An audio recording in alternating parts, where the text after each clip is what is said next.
18 metų Q7 parsiduoda draudimo, turi 160 000 mylių nuvažiavus, šiek tiek yra nukentėjus avarijai, taip nemažai sakyčiau, kapotas, lempa, sparnas.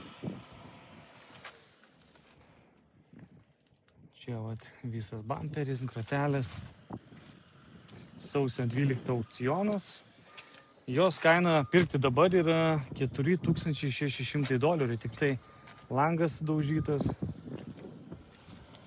Čia langas nuleistas, tai nežinau, ar sudaužytas. Kas jam? Visur užkliuota, galim nueiti pasižiūrėti čia. Lyma gale, šildomos sėdynės. Salonas oda yra tvarkingos, pagalvės visur iššokusius. Yra kablys, yra parkai, 3 litrai, quattro. Šita pusė yra ant durų šiek tiek pabraižymas, matau, čia sparnas.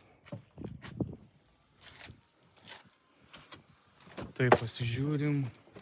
Taip, kaip matot, yra pagalvės lūbo abiejų pusių išaudžiusios, vairo ir panelės.